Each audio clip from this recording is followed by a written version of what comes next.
Hope you've enjoyed the meal. Hope you're all fed and watered and enjoying your tea or coffee. My name's Chris Thatcher. I'm Chairman of the British Chamber of Commerce. My role today is to introduce our speaker. We are very lucky to have speaking to us today Dr. Pakorn Pitatawachai. Was that okay? Yes. Thank you. Who's president of the Stock Exchange of Thailand, the SCT. He hasn't been president for long because he was appointed to the post quite recently. But before that, his experience goes back for many years with the SCT. And before that, he's obviously been involved in finance activities for many years. I'm not going to read them all out, but if you are interested in seeing or hearing what he's done, it's all available on the BCCT website. I'm trying to think of something funny or something appropriate that I can say about the SCT and stocks and shares and exchanges, and I can't. That's probably down to the fact that I have never in my life invested in stocks and shares, at least knowingly. I probably have through various funds that I've been in, or pension funds and things like that. But personally, no. I did go to the SEC once when it was in its former building, because somebody who used to work for me had taken on a role advising people in what stocks and shares to buy. But to be honest, it was all Greek to me. It was something that I didn't understand, and I still don't. Now that's probably my fault. Well, it's certainly my fault. But I don't know how many of you in this room are here because you know everything there is to know about SET in the past and in the present, and you want to know what the future holds. Or how many of you, a bit like me, are more ignorant about what goes on at SET and how it all comes together. But we're going to hear from our speaker today, Dr. Pakorn, who's going to tell us about the SET past, present and future. So, thank you. Over to you.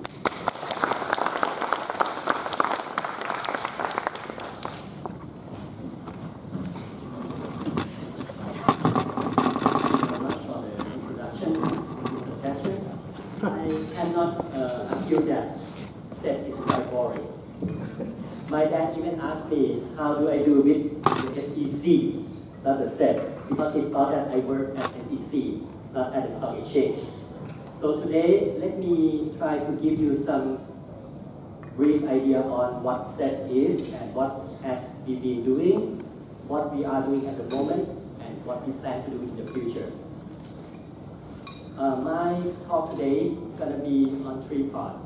What have we been doing, and what we are at the moment, and what we plan to do in the future, so that we can support the growth on the economy of Thailand. If you look back during the past 43 years of the SET existence, you might notice that during the past 43 years, the Thai corporate or the Thai firm actually has been utilizing 3 sources of financing.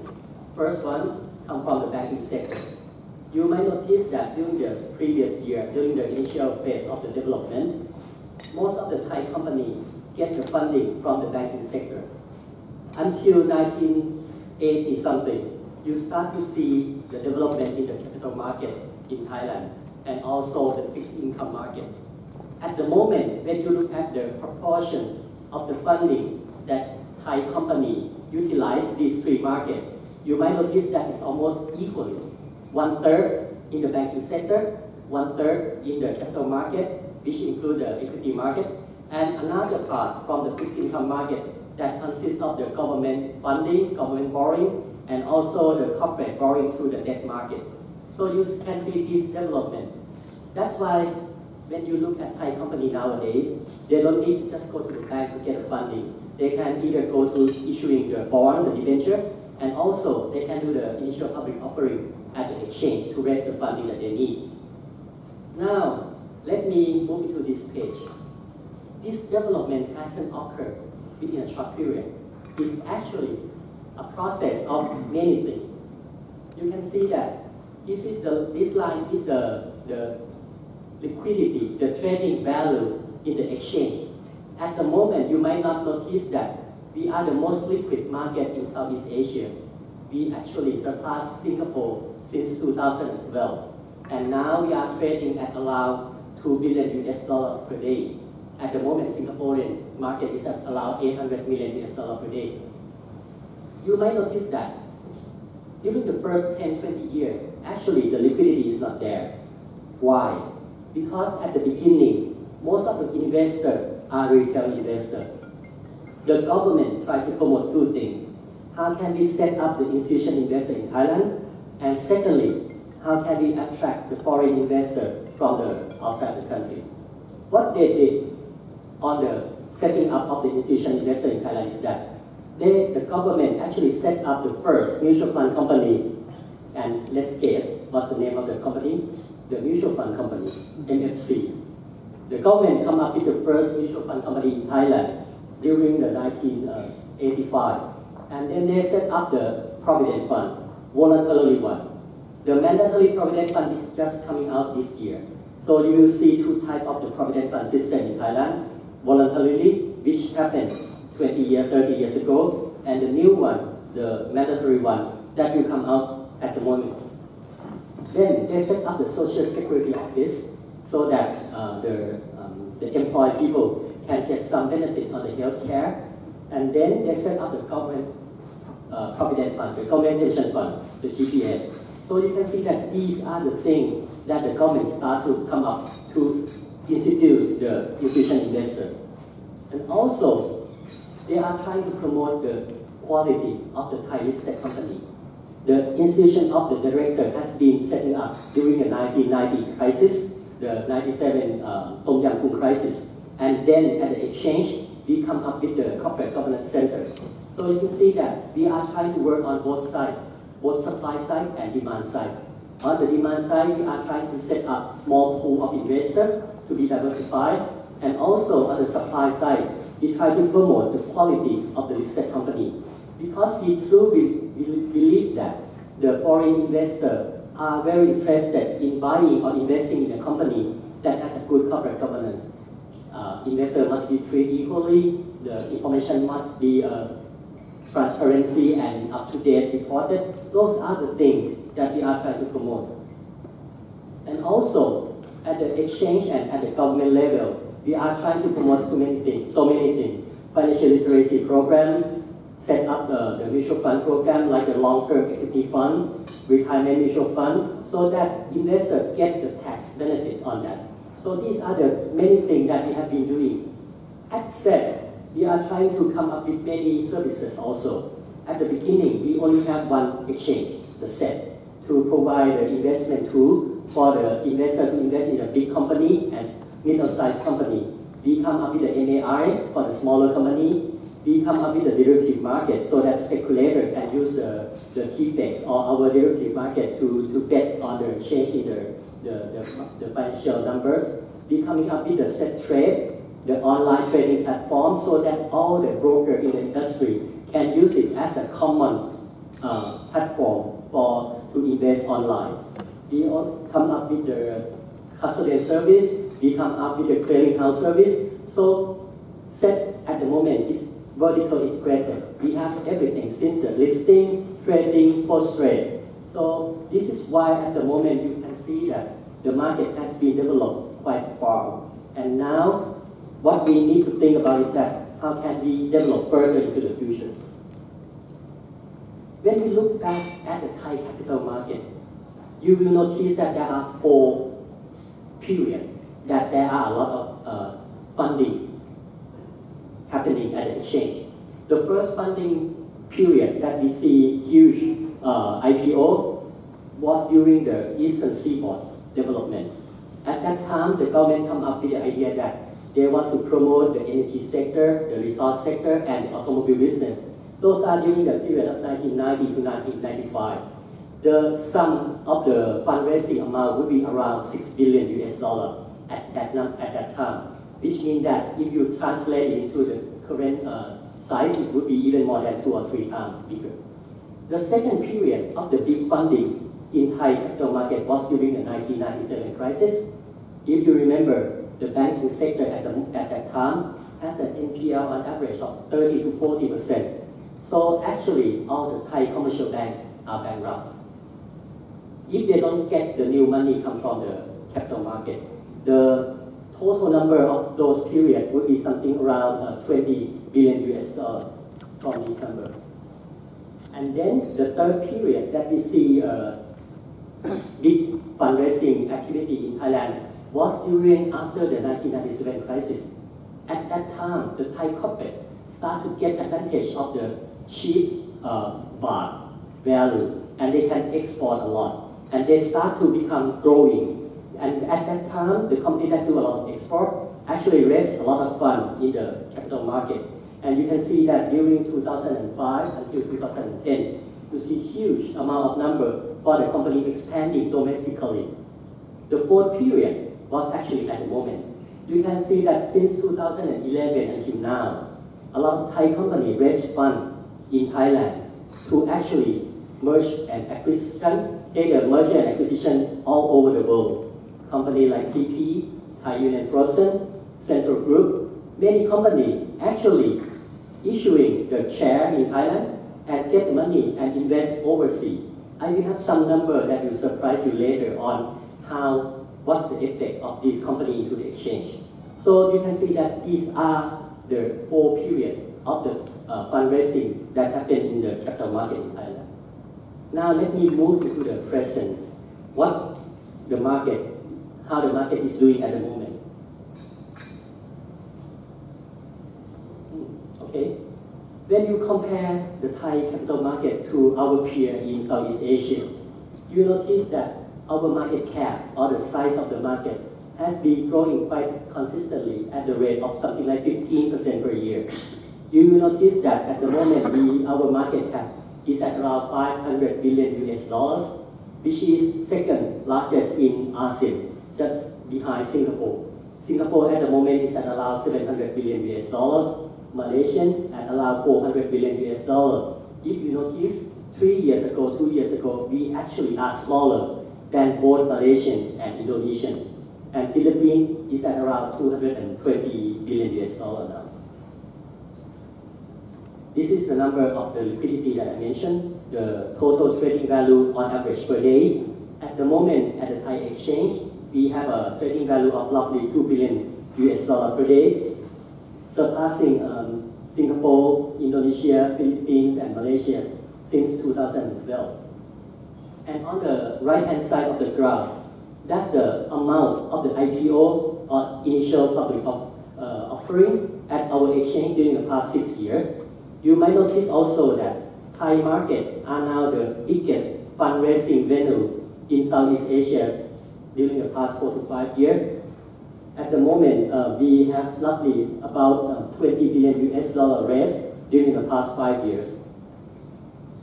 Many people think that equity market or stock market are the market for greed, market for just rich people. This is the thing that I would like to show you. These two figures are the number and the amount of the IPO each year that happen in the stock exchange. You might notice that during the past 10 years, on average, 2.1 billion US dollar has been raised in Thai capital market. And it's not just from one industry. It actually comes from many industries. And the number of the deal on average is something like 30 to 40 deals per year. So you can see that it's not just a market for someone. It's market for everyone. It's market for all industry.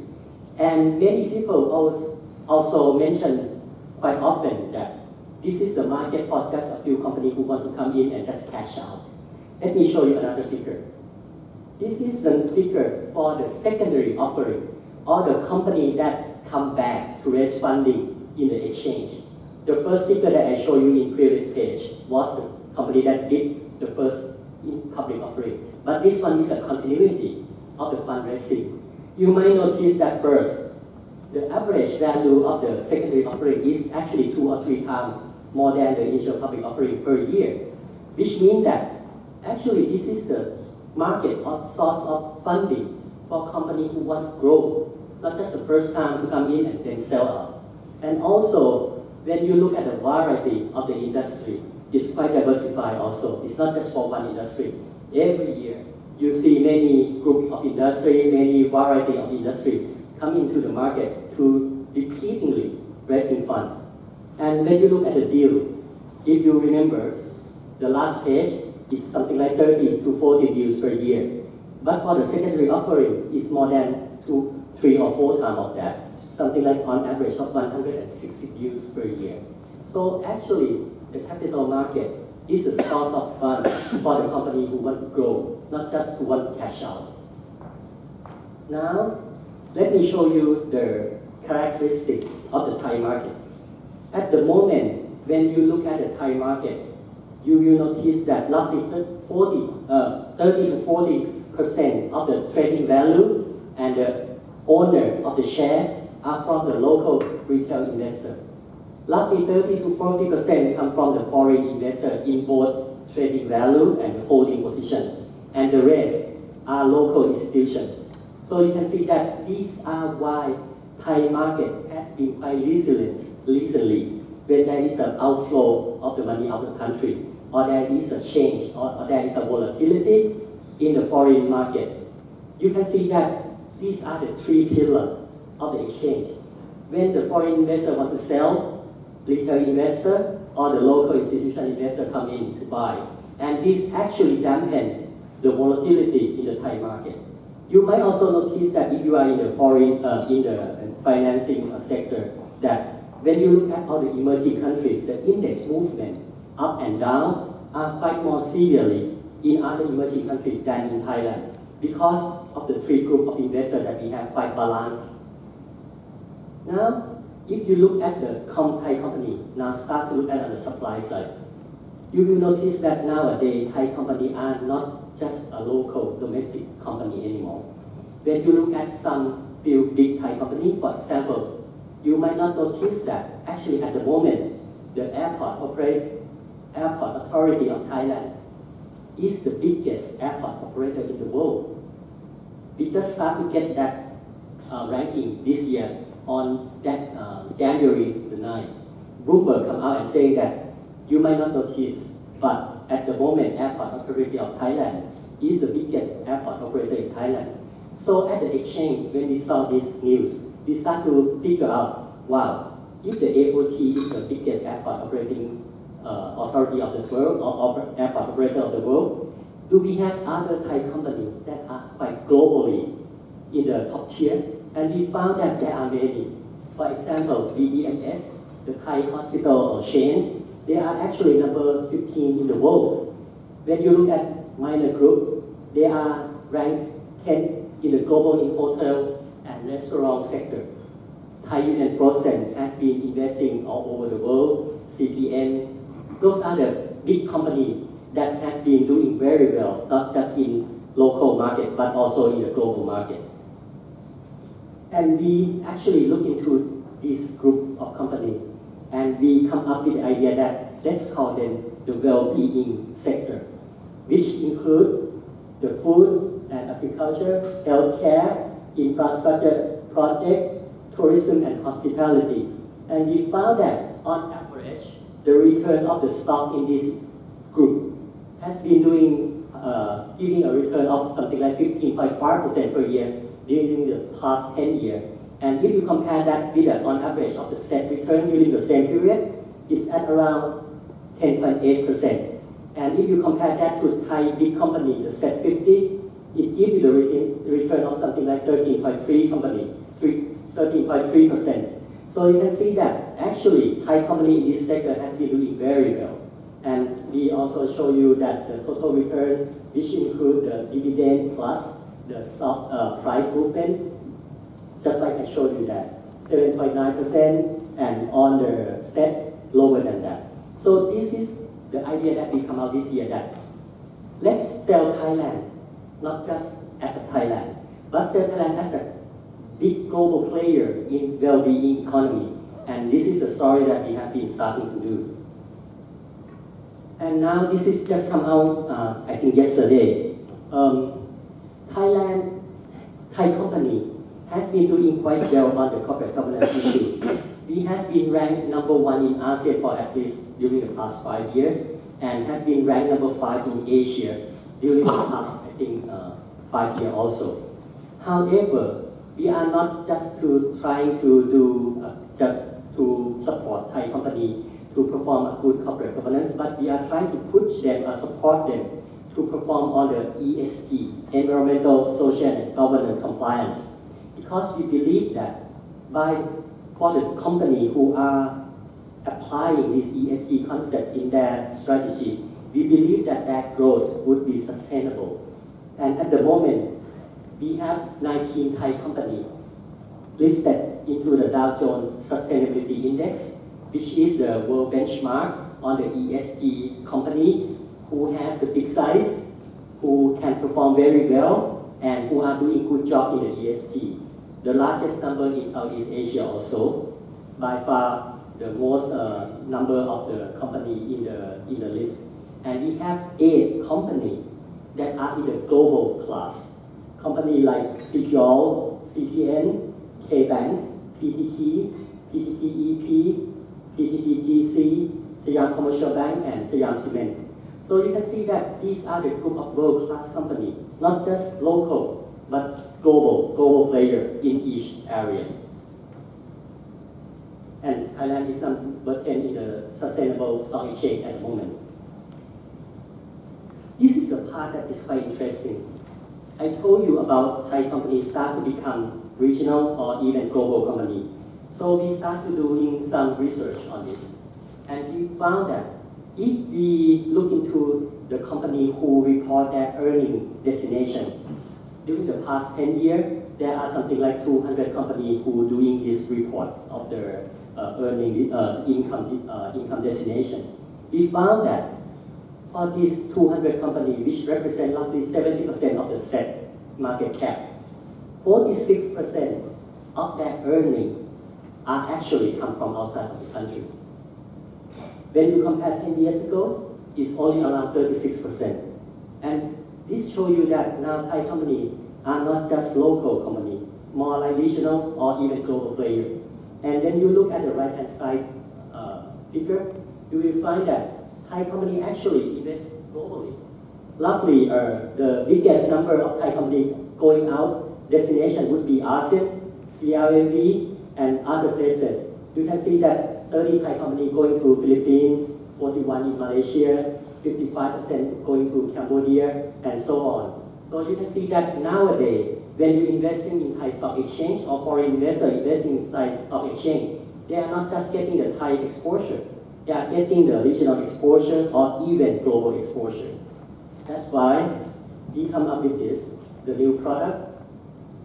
We show that Thai company, not just the DJSI, you can invest in a smaller company who actually adapt and adopt to the ESG concept. We come up with the Thailand Sustainability Index, which is quite the same criteria that the DJSI is using, but for a smaller company. At the moment, there are something like 65 Thai companies that can be combined, invested that has been included into this index. Also, if you want to invest in Cambodia, Laos, Myanmar, or Vietnam, you don't have to go there. Because at the moment, in Cambodia, there are 7 stocks. In Laos, there are 5 stocks. In Myanmar, there are 4 stocks, and they don't allow the foreign investor to invest in that stock yet. You can actually invest in Thai stock or Thai company who have businesses over there and have their earnings coming out from those countries. We call it CLMV Exposure Index. So you can start to invest in this type of product also. Now, on the other side, let's say you are a foreign company who want to raise funds. What can you do? You can raise funds in all those foreign countries that you are working on. However, you can have another choice. You can start raising funds in Thailand, even though you are a foreign company. There are 5 ways that you can do it, either through the holding company structure, either through the primary listing, or either through the secondary listing, Or if you want to raise fund in infrastructure trust format, you can also do that, or even a REIT. So these are the things that are quite flexible for the foreign entity to start raising fund in Thailand to be used in outside the country. Let me give you some examples. On the left-hand side table, those are the companies that already, the foreign company that start to raise fund in Thailand to use to invest and spend outside the country. Company like CK Power, who build the electricity generating dam in Laos. Company like Amata, who has the real estate, industrial real estate property in Vietnam. Company like Horizon, who has the business in Vietnam also. Ban Pu set up a holding company and raise funds to invest in Laos, China, and Japan. Company like the mutual fund, the REIT, like MFC, who investing in London, in the asset data center. On the strategic hospitality extendable freehold, investing in hotel in Indonesia and Vietnam. So you can see some of the examples in the equity market fundraising that use Thai as a center to the fundraising. Not just the equity product that they have been using. On the right-hand side table, you notice that Lao government and Lao company actually raise a lot of money in Thailand. The Lao government raised something like almost 47 billion baht in Thai bond, and also raised a US dollar bond by the amount of 180 million US dollars during the past 5 years. And think about that, they don't even have the credit rating, and they can raise a lot of funding in Thailand. On the EDL the electrical generating authority in Laos, they raised fund of something like 6.5 billion baht in Thai debenture, and also raised something like 300 million US dollar in the bond market in Thailand. Almost 85 billion baht has been raised through this activity by the Lao government and the Lao corporate. So you can see that at the moment, Thai market become the fundraising venue for not just domestic economy, but also the regional economy, and also as an investment place for both local and international investors. The next question would be, what's next? We have seen the development of the Thai exchange. You have seen the current situation. What will we do ahead? These are the new, to me, like challenges. At the moment, there are 4 big challenges into any capital market in the world. First, technology change. Things like cloud computing, things like artificial intelligence, things like the blockchain technology, certainly will disrupt the way that we do business. Secondly, when you look at the change of the demographic of people, I just heard Mr. Thatcher mention that his generation doesn't understand the blockchain technology, and the other half of the generation do understand and seem to embrace the technology. I would say that there are not just 2 generations. Think about pre-baby boomer, baby boomer, X, Y, and Z. There are so many type of group of people nowadays, and we cannot understand their need. We cannot understand the way they think. How can we use the big data? How can we use the social network to understand all their needs and to be able to analyze and provide their service? That would be the second challenge that we have. Thirdly, the connectivity between the global market. Nowadays, when you want to invest anywhere, you don't need to go abroad. You can actually open an account at almost any broker in Bangkok and then invest overseas. Likewise, the company who want to raise fund don't have to raise fund in Thailand. They can raise fund anywhere. Think about ThaiBev, they raise fund in Singapore. Think about many other Thai companies raise fund in Europe. You can do it anywhere. How can we compete with those? And also, the regulation all over the world nowadays are more connected than ever before. For example, some intermediary in Europe who want to work in Thailand actually need to have Thai regulation comply with the regulation in Europe. Otherwise, they need to put up more capital when they want to work in Thailand. These are the things that happen. And I would say that that's why the exchange, regulation, and the system need to be changed. And lastly, the fourth factor, if you notice, Thai government start to use the capital market more and more to promote and to develop the economy. For example, how can the startup get more access to the funding? How can the infrastructure investment can be financed through the capital market? Those are the new challenges that exchange in the past doesn't have to cope with, but now we cannot avoid. Let me show what set it and try to do. What we are trying to do is that we need to transform our exchange, we need to strengthen, we need to enhance, we need to find what we want to sell and how we're going to grow sustainably. On the transformation, we need to use technology. We cannot get away from that. I just told my colleague at the table that I just came back from Australia 2 days ago. We visited Australian Stock Exchange, National Stock Exchange, Chi-X, and a few fintech, and also the registry of the Australian Exchange. We found that they are all trying to transform it. For the example, ASX at the moment are coming up with a new post-trade system that will replicate and will substitute of many things, many functions, of many intermediaries. And in the future, you don't need to go to the registry. You can just use ASX as a sole platform to provide the service on trading, execution, and keeping all your stock. Those are the things that we have been looking into also. Secondly, we need to have more product. We need to have a platform that can add more product. At the moment, we just have a platform to handle the cash market, the stock, ETF, and other things. We have the platform to handle the derivative product. In the future, if we need to hold on our customer to stick with us, we need to be able to offer more service. And I will show you what we try to do. On the strengthen, when you change the organization, when you change the way you do business, you need to change the mindset of your people. This is the hardest thing. Because in the past, everybody are saying that, hey, we are doing quite okay, but you need to change. And if we change, how am I going to do it? This is the thing that at the moment we are working very hard on trying to get the setting employee and the capital market participant to cope with the challenge and to change the way they do things. Secondly, when you look at the rule and regulation, some rule and regulation in Thai capital market, either on both the corporate side or the broker side, may not be appropriate anymore. How can we change that? How can we change the way we do business? How can we change the way we get the report from the participant? How can we change the way we give the service to our client? Those are the things that we have to change.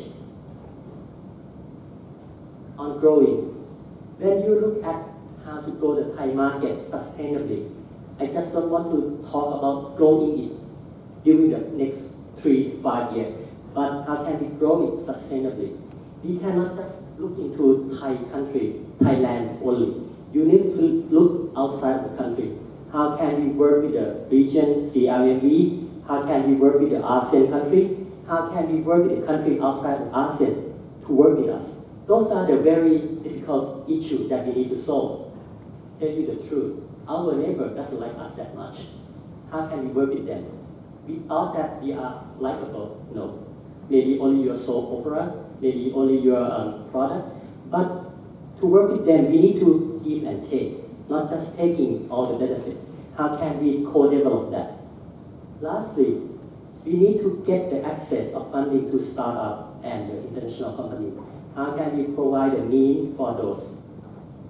And now, like I said, in the past, when you sell Thai capital market, you might can just say that, okay, we have a weight of 2.49% in the MSCI Asia ex Japan, and then the passive investor, institutional investor would invest in Thailand at that rate. But nowadays, let's think about this. Last year, MSCI started to allow the Chinese A-class company to be counted into MSCI Asia ex Japan. You know, at the moment, Thai has something like 35 companies in that index. You know, at one time, how many Chinese companies do come in that index? 200 companies. How can we compete with that? That's why we have to start to find a niche, have to find a selling point for Thai capital market. Now at least we have two selling points. First, our company are very good in the well-being industry. Secondly, the government are trying to promote the new investment in the Eastern Seaboard, the EEC, Thailand 4.0. So at least we need to start to come up with a theme to sell all these group of industries. And lastly, we need to start to expand cross-border. The exchange cannot do it alone. We need to have intermediaries who want to go cross-border with us, either the security company, either the settlement bank, either the asset management company, either the index provider, so that we have a full suite of the product that we can sell. And these are for the private side. Actually, if you think back when the Japanese come into and invest in Thailand during the Eastern Seaboard era, you might remember that it's not just the private sector that come in. The government has to come in. The bank, the development has to come in.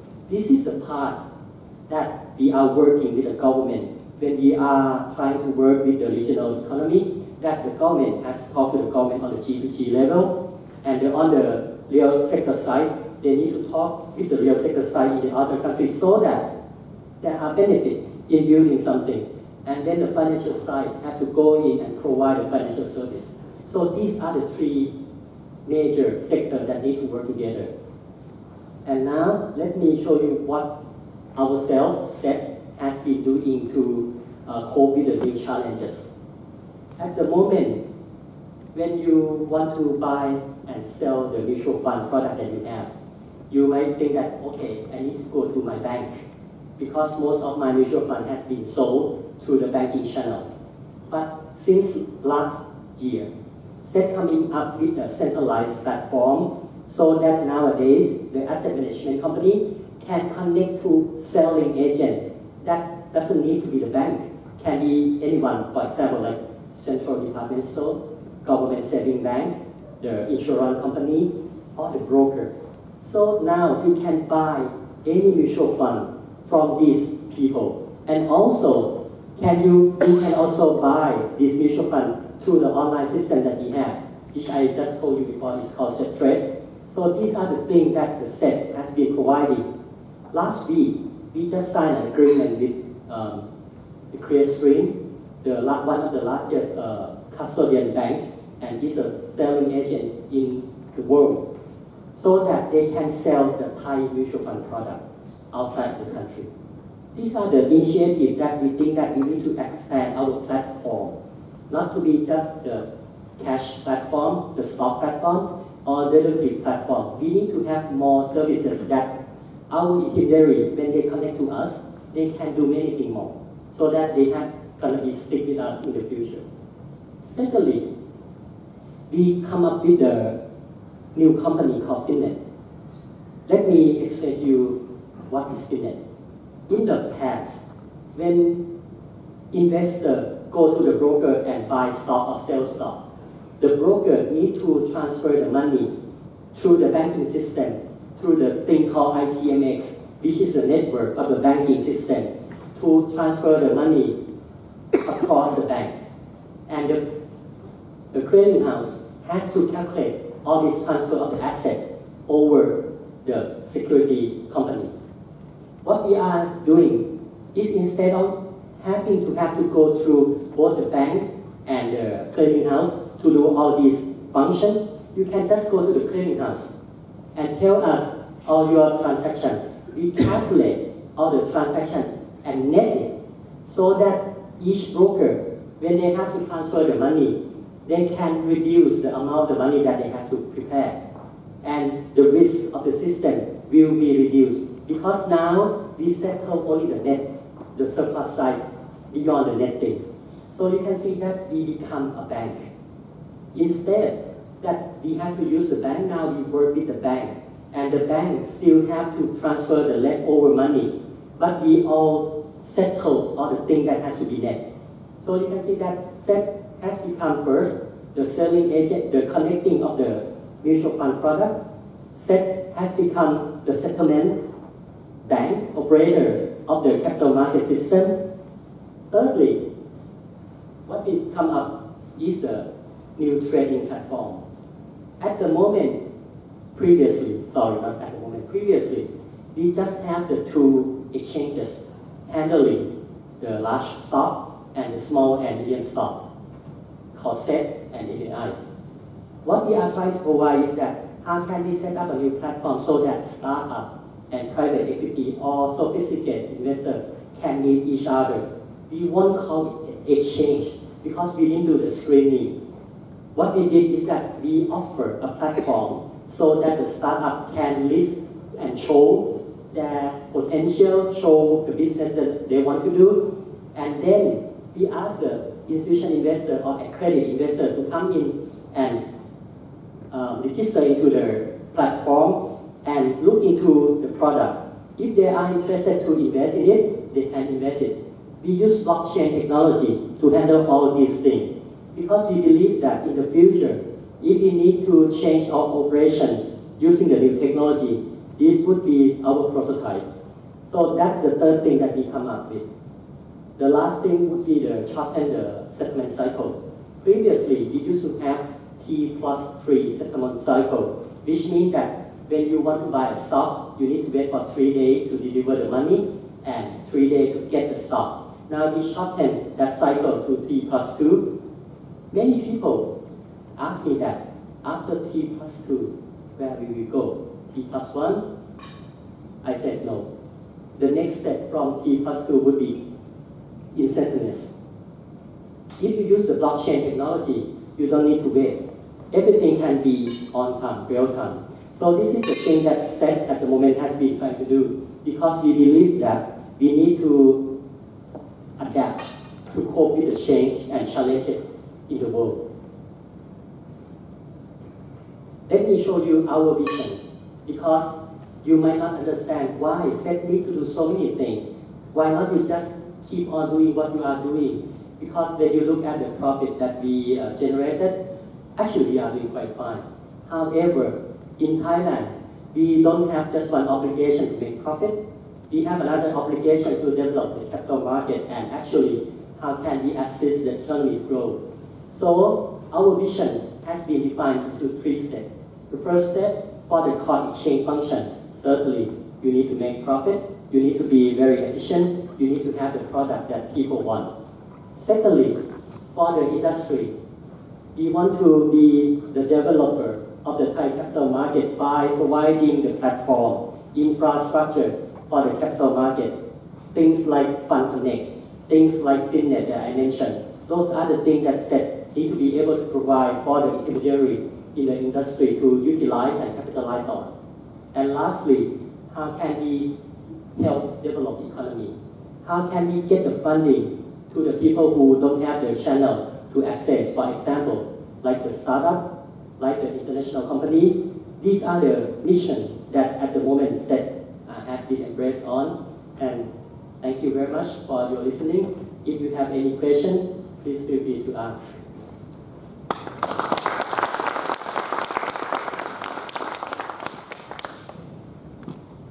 Can't believe there aren't any questions, especially with Chris Bruton in the room. Yeah, I have a question. Go on, Chris.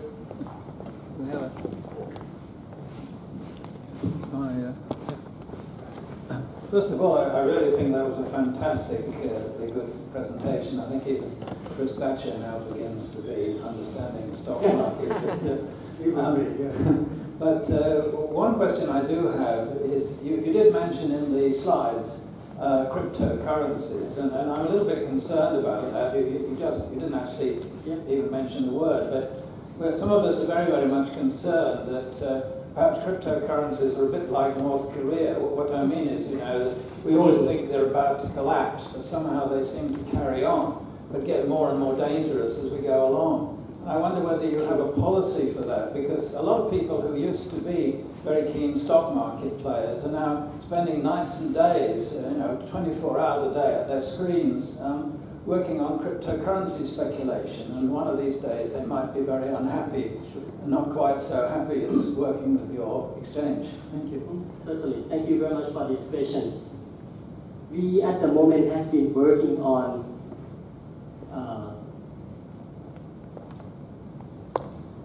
concept of digital exchange. We are studying on this. Cryptocurrency is a part of that. When you look at the digital asset, digital exchange, it means that how could we provide the funding and investment alternative to what traditional has been doing. In this case, if you use the technology, it's great because it reduces the inefficiency. You start to think about the script and scriptless. You don't need to have the paper. You can use digital identity, digital evidence as a mean to show that you hold the asset, you show what type of asset that you have. However, the cryptocurrency concept, when you look at it, is still quite challenging to be accepted because here the value of the cryptocurrency is determined by just the demand and supply. Unless that our system change from centralized to decentralized fully in a way that everybody have an opinion on the value of the asset, understand and have someone who would be able to show the reason why this cryptocurrency or this digital asset that doesn't have the correlation with the business have its value. That would be a case that you're going to find it's very difficult to get a price that is stable or not that volatile. In the traditional system, you have someone, for example, like analysts, you have someone like the broker, you have someone like asset management company who come out and say that the value of this investment, which is come from the real asset or the real thing, would be determined and how it should be determined. In this case, you have someone who validates that. In the open, decentralized system, now you have to listen and the value of the asset would come from the bigger of the demand or supply to pushing up price up or down. This is the part that to me, the system is not perfect. That's why you see the volatility of the price. And this is why so many regulators find it very difficult to endorse this type of activities.